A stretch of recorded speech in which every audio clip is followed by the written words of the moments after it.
Welcome to the Red Shirt Podcast with your hosts, Vernon and Nigel. The Red Shirt Podcast, by Reds, for Reds.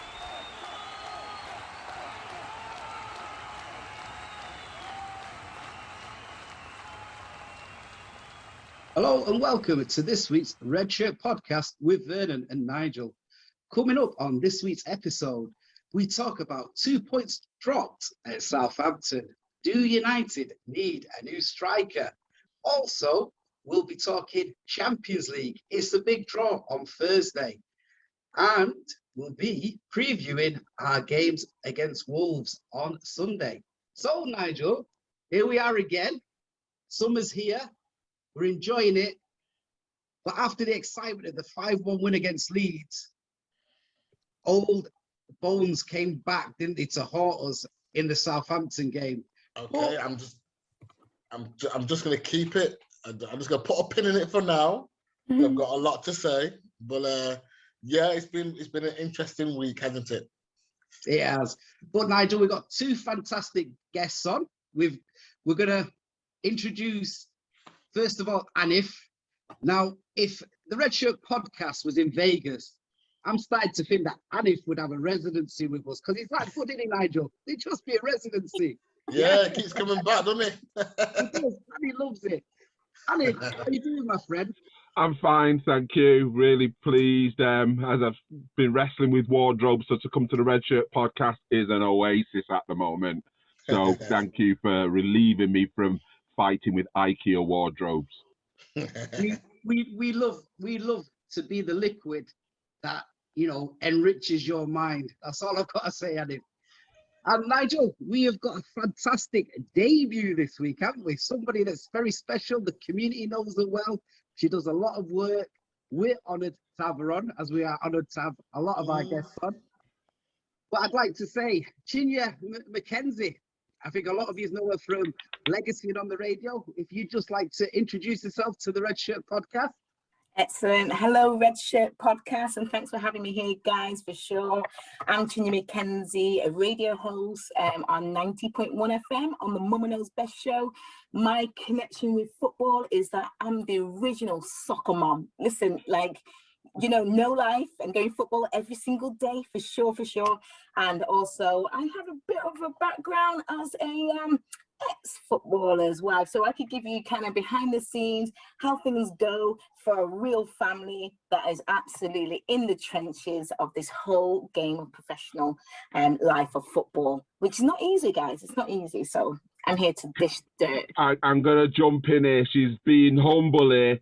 She is a badass football player as well. Honestly, I'm gonna tell a quick story, a fast one.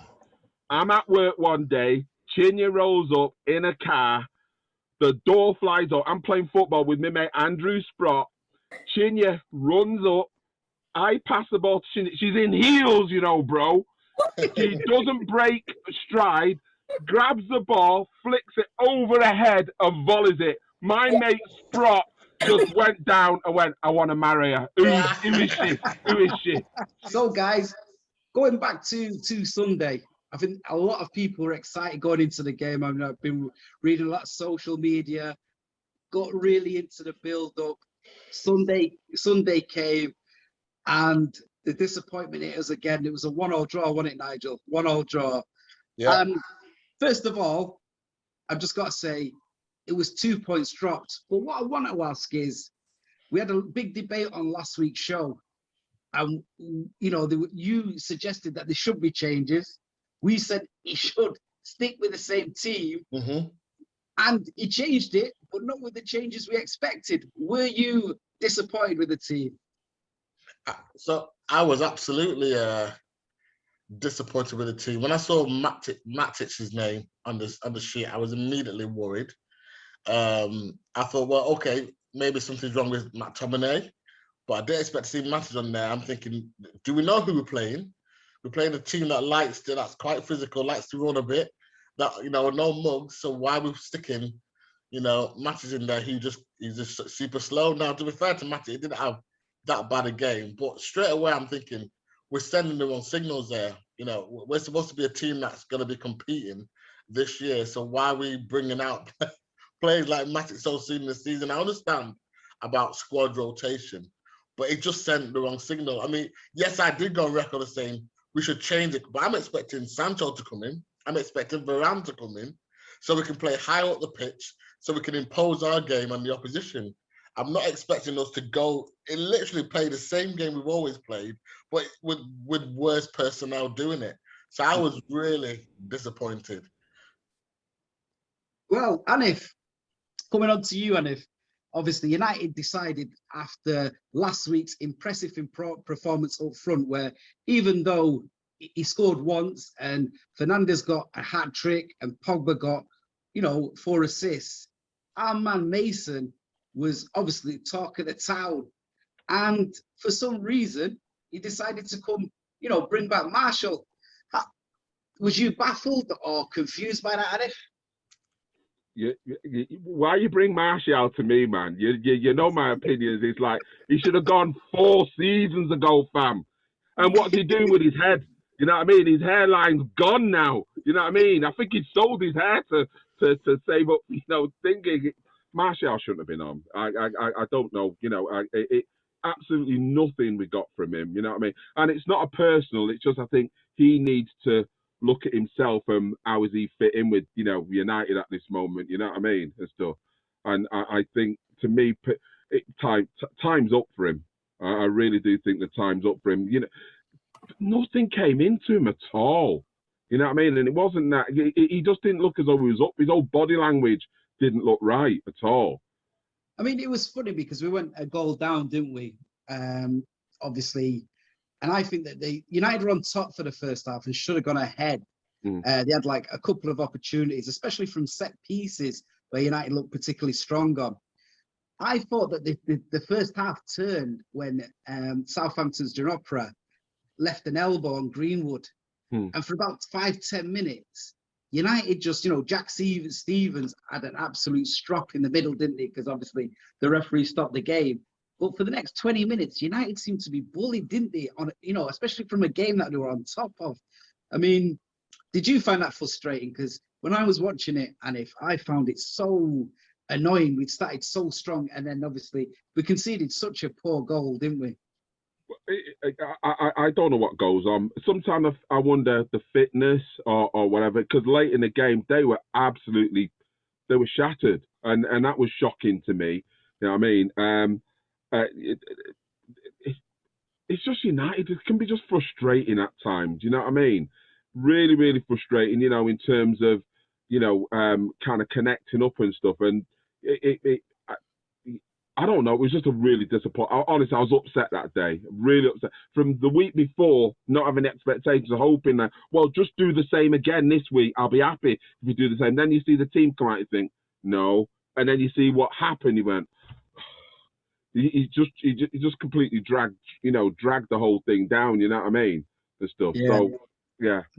I mean, sorry, Vernon. I know we're going to get onto player ratings later, but I think what I'll say straight away, because I've got a lot to say, like I said, is this has got to be make or break for Ollie. He's got to win something this season. And I mean, I'm not talking about your Carabao Cup. I'm talking about winning, beating the conversation for the league and the FA Cup. That's minimum. It's got to be minimum for this year. So Ollie's focus has to be winning each game. And the thing is, that game last year is the kind of game we would have lost last year and the year before. It's the same games. It's the same pattern. And we can't afford to do that this year. If he's serious about being part of the conversation this year, Man City beat Southampton, Liverpool beat Southampton. There, we've got to beat Southampton away. If we're serious about our intentions this year, we've got to beat Southampton away, and we've dropped 2 points again. So Ollie's got a decision to make. Is he going to appease his friends or appease the players and make them happy, or is he going to get ruthless and tell them, if you're not on board with this project, then you've got to go, because we've got to win something. He's going to get himself sacked. That's what I came away with.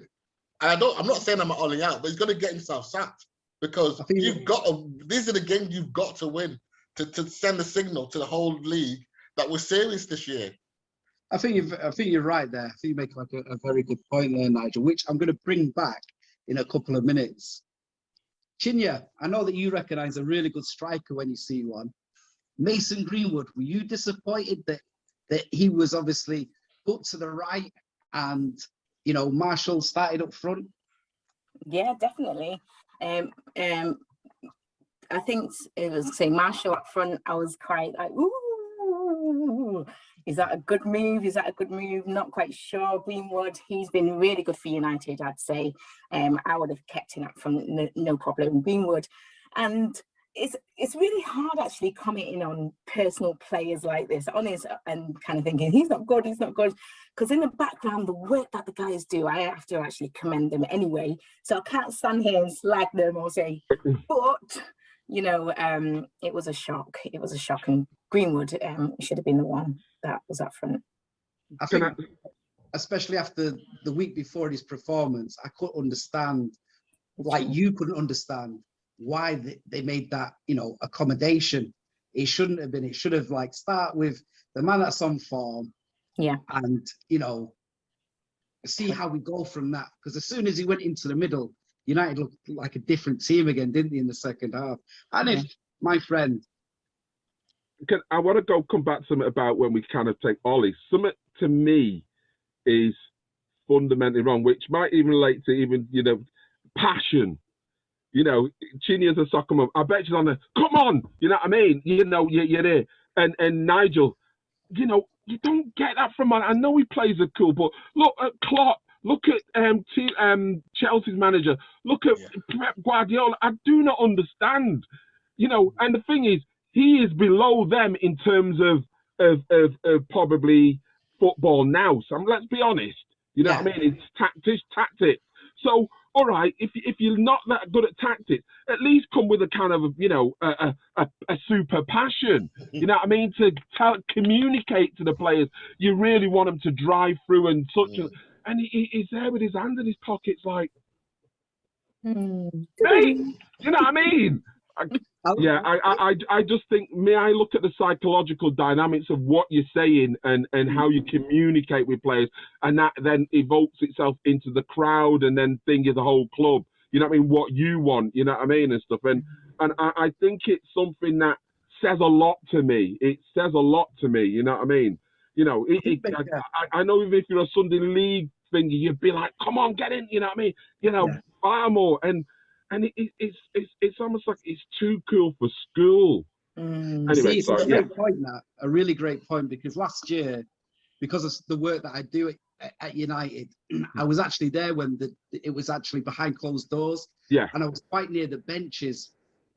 And one of the most amazing things that I saw was the micromanagement of a lot of the managers, how they're basically on the touchline and they're playing the game. I mean, like I saw, like, for instance, you could see Pep at a certain game, and he was coaching Kevin De Bruyne. He was telling him what to do. And that's Kevin De Bruyne. Yeah. And then against Sheffield United, I was there. And Chris Wilder is micromanaging his team. We're 2-1 down, and Solskjaer's looking on a screen. And I'm thinking, no, you need to be on the touchline. You need to, because that was the thing, you see, Ferguson, when he was at United, he believed that you only went to the touchline to make a real point.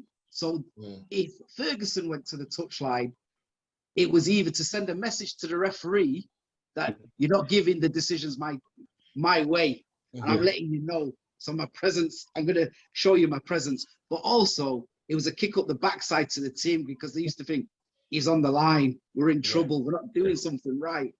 Yeah. And it's amazing because last year, especially the game against Sheffield United, Marshall started up front, and I could hear the bench saying, make runs, stretch him, get in behind. And Marshall just looked dumbfounded. And I could see the same on Sunday. That, and you know that, Nigel, don't you? We've talked about it before, you know, his body language. And towards the first half, he just went to the left. He didn't want the physical fight with the centre half. And that's why, you know, I thought to myself, it's not working. And I don't think anybody knows. he substituted him really early. Ollie doesn't Yeah. substitute until 65 to 70 minutes. 53 minutes this week, Marshall went off on, which showed you. And so I mean, you hit upon a big point there. You've just reminded me of something. So, Tuchel with Chelsea plays Lukaku. He goes, Lukaku's not even trained with us, but if we're going to spend that much money bringing Lukaku into our team, we're going to play him and we're going to watch him and we're going to see what happens. That was Tuchel's approach. Why is Sancho, we spent the last 2.5 years trying to get, why are we trying to feed him gently into the team? It just shows you what an elite manager thinks. If you spent that money to get that player here, play him. Yeah, because football's about, letting him play. Why are we playing this game with Sancho, bringing him in slowly? Why is the world-class defender not on the pitch yet? What is he doing? Maguire messed up as well, didn't he? You know what I mean? Exactly. I told you he'd messed up. Whatchamacallit, Southampton were running him ragged. Yeah. You know what I mean? And I'm going to tell you that's what's going to happen to him. Oh, you know what? It should be him coming off, not even Thingy. But I tell you what, I've got a question for Chinyere. Is that all right if I ask you a question? So you know when the footballer comes home after a game. Oh no! Does the footballer leave the football where it is and it just becomes the husband at home, or does he bring football home with him? In other words, does he relive the game? Is he thinking about the next game? Is he thinking about what things he could do better? How much of his mind is dominated by the game is just played and the game is about to play? It depends. Like when they're coming home, if they won a game, they're actually well, from my perspective, it's still quite high on the game. So maybe that's the excuse to hit the clubs, or go out kind of thing. Like, I'm still kind of high. Yeah, we won the game type thing. But on the adverse effect when they lose the game, I think for a footballer, the mental ability or the mental willpower is massive, and how they actually deal with defeat and, all that is really, really quite vital to them as a player, them as, to the whole team. I'd say if Lawson, I think that if the manager was on top of, my ex-husband in the sense of, he's done something wrong, definitely brings it home, and it's, down to the partner to kind of say, okay, let's kind of, filter that. Don't worry about it because there's the next game. You have to kind of drop that. So there's real type of, management and mental management that every player has to do in the prep of the next game. The disappointments and, the whole thing being on them if they've actually done the mistake in the game, and the whole world talking about them as well. So, there's for me, I really think that there's a real kind of, there has to be a separation. There has to be a part, like a mental balance going on. And, it's, for me, it's really tough, guys. It's really tough because it's not just about, oh, I'm going to go and kick a ball. It's the individuals, the family, the impacts at home, all of that. And then just to keeping them on track and say, you know what, you can do it. There's no limits. Come on, eating right. The prep behind it is next level. There was no holidays for us at all. It was just kept on going. I think we had 2 weeks in a whole year for holidays because it was internationals after that. Then, every time they're away. So that's why I say I have to big up every player that plays professional, because it's not easy. It's not an easy thing for them or the family. But you have to keep going, and it's the name of the game as well. Perform. So Vernon, thanks for that answer. That's really insightful. So Vernon, what I'm seeing there is we've got to be. It's almost an insight into how long can you keep Varane not playing before it starts to affect him psychologically. How long can you keep Sancho like this, messing about with him like this before it starts to have an effect, like Van der Beek? How long before it starts to have an effect? I'll start on with Varane first. With Varane, because of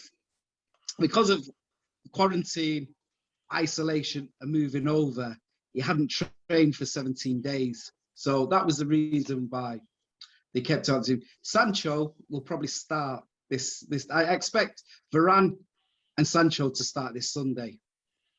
From what I'm reading and what I'm seeing.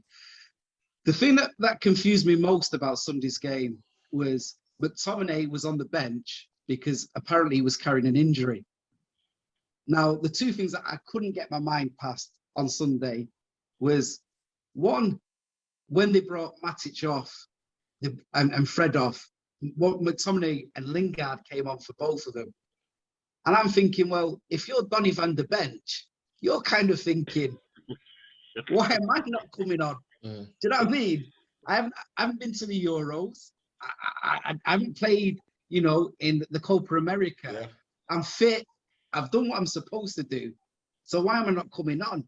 Especially against Leeds when we're 5-1 up. So that's what I did find strange. What I've been reading and what I've been seeing is that a lot of the players are struggling again because they've gone to the Euros. There hasn't been a rest, and they've gone straight into a kind of a pre-season.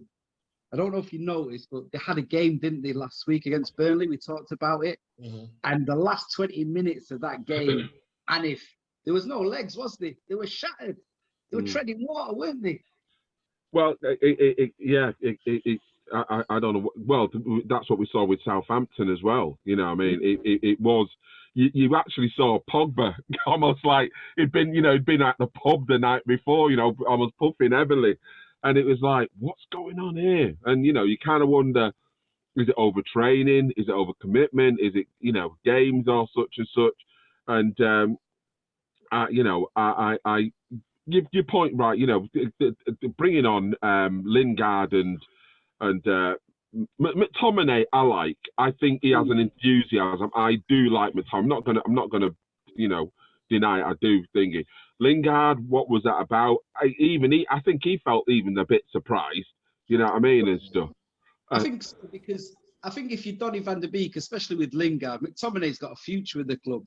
But I think privately, I think most of us know publicly, but privately, no matter what Ollie's saying about he's a part of the squad, if the money's right, then he'll go, won't he? And if he feels, there's a move in there, isn't there? So I think if you're Donny van de Beek, I was thinking, well, is he bringing Lingard on just to prove that he's fit so that he can get this move? Yeah, exactly. And I just found it strange. Just a quick question for Chinyere. One of the funniest things that I always found was when I've listened to ex-players, especially United players, when they moved on to other clubs, one thing that they said that they couldn't get used to was the fact that a lot of players for clubs, especially if they don't win games, it didn't matter. It was always kind of win or lose, we're on the booze. Was that mentality there? We're on the booze, meaning that if they're just going to drink, what? Yeah, if they win or lose, they're on the booze, they're going to go out. United basically plays like Wes Brown said that when he moved to Sunderland, he found it very difficult that when the team, say for instance, if United had lost, they almost had to go into hiding. They couldn't be seen drinking, publicly. Whereas there it was kind of like, win or lose, we're on the booze. We can go out. Yeah, actually right. I don't know. Well, do I know? Yeah, what is it? I think you're right actually, because I think the excuse that I was given is that how do you come down from a high? You're going out there, everyone's shouting. You're kind of absorbing all that energy. You've played. How do you actually bring that down? Because you can't come home and just rest and think this is what I was told. So you have to go out to the club. Carry it down, bring it down. But what's really weird is because I used to sing, so we done an MEN Arena, and I was like, wave your hands, everyone's singing the song, and that actual high, I actually felt it. It was beyond any kind of, high that I've never done anything that takes you on a high, but that was beyond energy, and I had to actually bring myself down off that vibration or that energy and kind of sit in a corner to a point where I had to kind of breathe and bring myself down so I can, I don't know, because so I kind of understood that after a game, you have to kind of let go of that energy somehow. It's quite difficult to do it at home. So in a sense of win or lose, we're going booze. Yeah, win or lose. I agree. That's what they do. Yeah. So, yeah. The other point I wanted to make is obviously as well was especially this week, but just this week, but in essence, I think going forward, I think most teams next season will need a new striker.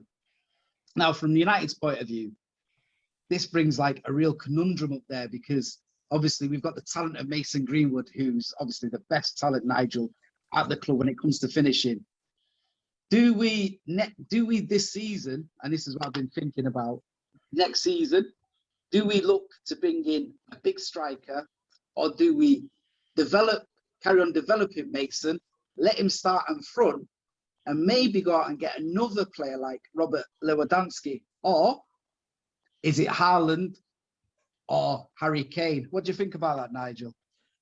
For me, it's got to be Haaland, 100%, because we're United. We're supposed to be the biggest brand on the planet. And so, I mean, look at PSG now. They're bringing in every Tom, Dick, and Harry over there because they act like they're big boys. So we want Messi, we want this, we want that. I'm going to try to sweet talk Pogba into going. Now I'm not about outspending somebody else, but it's about saying, well, if we're United, we need a 25 to 30, goal a season footballer. Yeah, Harry Kane is great, but I'm mindful that Harry Kane's 29, going to be 30-ish. Yeah, so I have no problem with Harry Kane. He's a great footballer, but Haaland is he's generational, just like Greenwood. Can you imagine them both vying for who's going to score most goals this season? It's just going to be insane. Can you imagine them both going at it? And I think they're both just as good as each other, but in different ways, but have different physical attributes and different strengths. And I just think it's got to be Haaland for me. It's a no-brainer. So just in case, people have been out all day, they've been away from the TVs, from the radios. Two major developments have happened today. Harry Kane says he's staying at Spurs. He's not going. Last night, Mbappe, Real Madrid put in 160 million euros, 137 million bid for him. Yeah. Now, Anif, that changes the whole horizon, doesn't it? Yeah. Well, it's kind of chess. You know what I mean? Big money moves and such, which is, I'm an Mbappe fan. And if how much did you say Mbappe is going for? Well, the initial bid is like 160 million euros, 137. Right, hold on. Pounds. How much is Kane going for? 160. But there's 7 years in age difference. 7 years. Kane's older. This is Kane. However, the argument is if Harry Kane, you sign two players in one, a guy that provides 20 assists and a guy will score you 25 goals. However, there's no resale value, is there? No. But PSG have come out and said that, yeah, Mbappe can leave us, but you have got to match our valuation, which is 180 million euros, which you have to bear in mind in 129 days, he can go for free. I'm a massive Mbappe fan. I would love for us to pitch in there. You know what I mean? To me, it almost reminds me of when United nearly bought Ronaldinho. You know what I mean? And that whole thing. You know what I mean? And I just think he's great. I just think he has an energy. What have I done? What? I like the guy. What? Okay, all right. But let's not put Mbappe. We can't put Mbappe and Ronaldinho in the same breath. No. But what I'm saying is United. They go after some big names, right? Okay. And big names. I'm not saying comparable. No, they're different class. Let's clarify it just for everybody. Yeah, one's got a Jerry curl, and the other.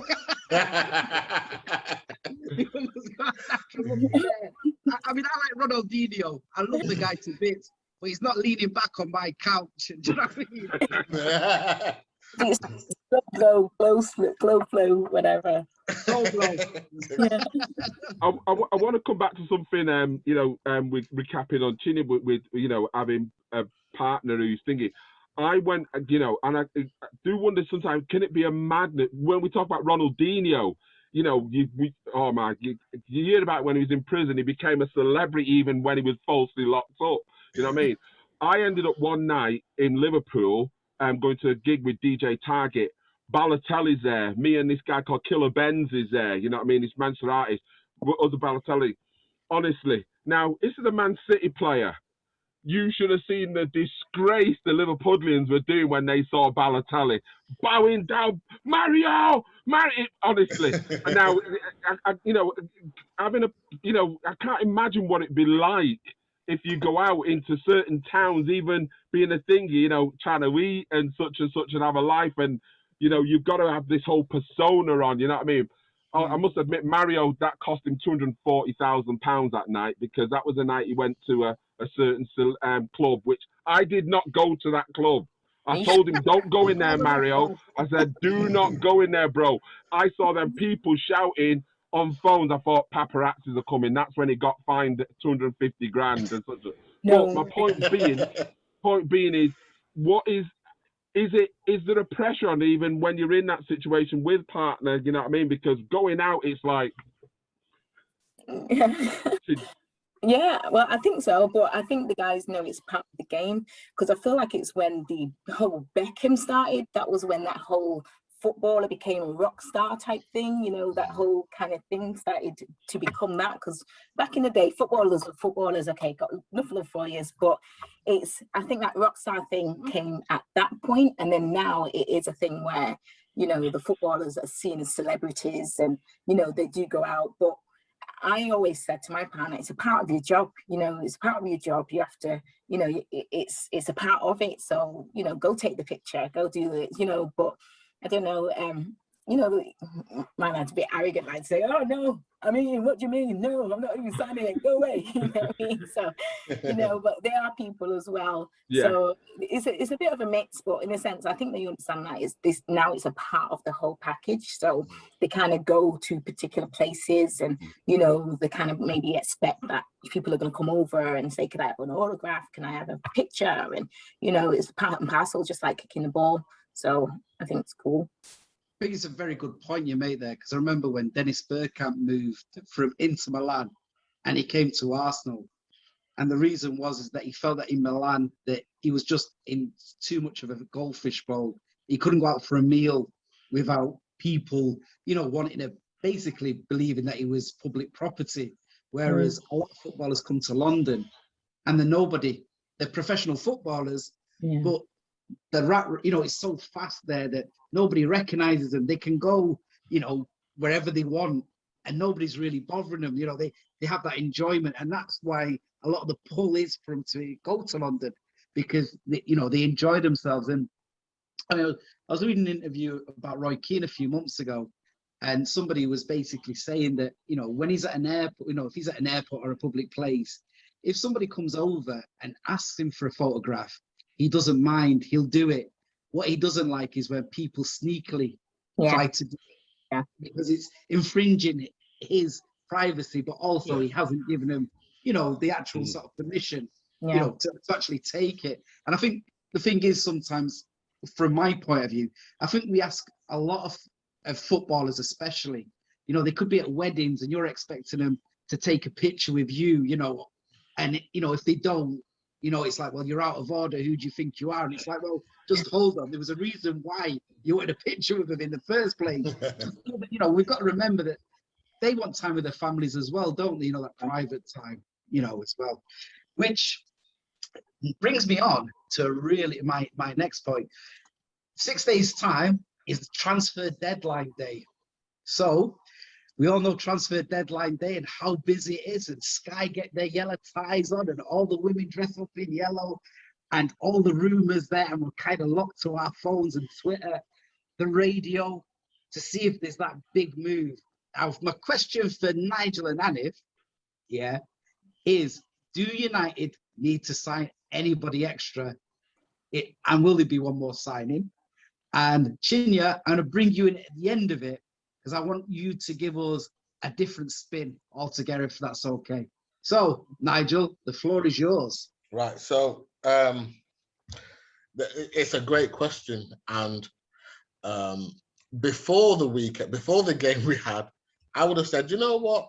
If we don't get that CDM, then you know what? I've every confidence in Fred and McTominay and Van der Beek, and I think we've got enough midfielders even to kind of carry it for this year, and then maybe we can focus on the CDM for next year. But that's completely changed now. I think I've seen enough now. What United are selling, I'm not buying. I think we need that CDM, and Fred's not him. So yeah, I was a big Fred. I was a big Fred. I still am a Fred fan. I like Fred. You're a bad guy, you know. However, I fell out with Fred. This is it. We're done now. I fell out with Fred. I was like, no way.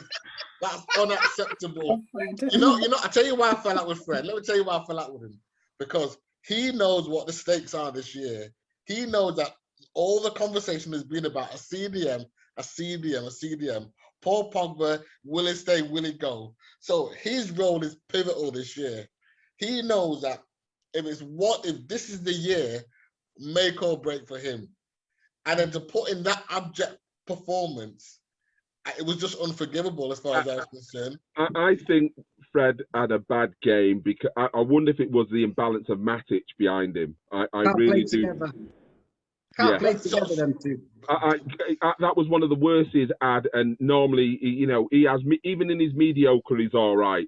That was a bad game for Fred, and I wouldn't measure. I think your love for him is still there. He had a bad time, that thing. You know, don't banish him yet, Nigel. Come on. No, I think, you know, because the energy that it brings. We need counselling. The energy it brings in the breakable play only gets you so far. The thing is, maybe I'm the only person that thinks this year is really important for United. I just think it's make or break. You're right. And all the things I would forgive last year, we can't forgive this year. Because Nigel, I'm getting a bit worried. These tendencies, you're going from one you're showing like love and defending him and fighting. I'm starting to wonder Nigel, I'm starting to wonder if you took the last piece of chicken on your plate. Look, it's serious this year. That's all I'm saying. Nigel, you sounded like Graham Souness when he's having a go at like Paul Pogba. Now you be careful because you know I don't like Graham, and Graham gets no airtime on our show. No, seriously, it's a serious time for United. And Fred, is it if you do one mistake then you're out? Is that kind of no, that's not it. I've been a Fred fan through thick and thin. I've been his biggest fan. You know the amount of criticism I've taken, but I just thought that performance in this year is just not acceptable. And maybe I think maybe Anif might be right. Maybe this is on Ollie, and that maybe it shouldn't be with. Maybe the balance is all wrong. But then, I don't know, man. The bigger picture is, you know, somebody else does a better job than Fred. You know, somebody asked me the question once: Fred and McTominay, which Premier team did they get into? You know, which Premier team happily replaces their midfield with Fred and McTominay? And you've got to go quite a long way before you get a manager that would happily replace them. And I guess that we've got to kind of face the reality now. I think I was hoping that he would grow, but it's just too important this year. We've got to win something. Well, but I you know what? I come from a thing whereby and this might sound controversial. I think United's kind of classic is a bond of the management and the team and enthusiasm out of players, getting achievement out of some ordinary. I think even some of the class of '92, they were just they weren't messes or they weren't thingy, but because they bonded together as a team, they achieved a higher level within themselves. And why was that? Because of Fergie. Right. Well. Now we could be hitting a point. Well, we could be hitting a point. Fred could be a brilliant a far better player, maybe if he had a different manager. You know what I mean? I think what I will defend him is that he works hard. And he doesn't disappear. He works hard. You know what I mean? And so some people I know disappear. You know what I mean? They want to disappear. Well, you know, and we look even at the Hernandez. Sometimes, if he's having a bad game, he doesn't even want the ball. Sometimes, you know what I mean? Yeah. And such. True. And you know, he'll do some horrendously bad passes. You know what I mean, and stuff. And you know, so I think it was an anomaly of this week. I hope it was. I don't think we would see such a bad performance by Fred in the future. You know what I mean? And yet we, you know, CDMs. You know, there's a couple of CDMs. You know, we won't get them. You know, because they're that good that teams aren't going to sell them unless we're going to have to go in with trigger prices. You know what I mean? That release money. You know what I mean? There was a lot of gossip yesterday about United signing Raul Noguez from Atletico. I think a lot of that gossip and rumor was based around the fact that they want to sell him. You know, he's already on 200 grand a week anyway, so you're gonna have to pay him 220, 240. You know, but a lot of it to me seemed like they were just using United to try and get the sale through. You know, I did. Twitter wasn't going mad. There wasn't much excitement, and I thought, I don't know. And then I think Nigel, me and you did something on him a few weeks ago, didn't we? And there wasn't much difference between him and what we already had when it came to this is very true. Yeah, exactly. In fact, Fred is quite favourable in terms of all the major stats. He's back in love with him. Performance stats. I can feel the love. I'm not back in love, no. He's got to show me something. Nigel, I can hear a knock at your door. I think it's Fred. He's got to show me. That's it. No, about it.